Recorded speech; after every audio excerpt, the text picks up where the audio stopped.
مثل همین دوستان الله امتحان توفیق بده. دعا بکنیم برای خاتمه بالخیر. این که الله امتحان در این را آوردیم احسان الله امتحان. هل یستوی الذین یعلمون و الذین لا یعلمون. اونایی که میدانن با اونایی که نمیدانن اون دیگه مسئولیتشون برابر نیست. ما میدانیم خیلی چیزا رو میدانیم. دیگران شاید ندانن بکنن، ما میدانیم میکنیم. جرم ما ولئن اتبعت اهواءهم من بعد ما جاءك من العلم انك اذا لمن الظالمین. از ظالمین ما در نزد خدا قرار میدیم. دیگران نمیدانن میکنن، ما میدانیم.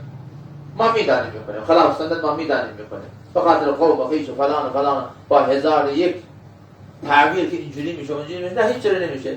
تو اگه ما بین قوم 40 سال خلاف سنت زندگی بکن، محمد امین تو اسم بگذارن 41 سال یک روز اعلام بکن، همون روز محمد دیوانه هستی، هیچ فرقی نداره. این نبی خدا رفته این راه که ما با قوم با خواهشات قوم با خلاف سنت ها هنگام قدم باشیم که بله ما جایگاهی میخوایم برای خود باز کنیم، بعد ما میخوایم بگیم از محمد امین که بالاتر نمیشه دیگه. محمد امین شده دیگه علیه السلام. روزی که حق را گفته تند گفته، اون رسول خدا تند گفته، چیکار کرده؟ تندروی کرده؟ نه دیگه، رسول خداست دیگه. بشیر و نذیر.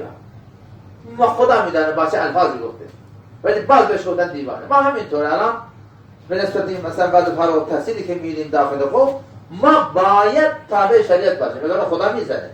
گرفت خدا سخته.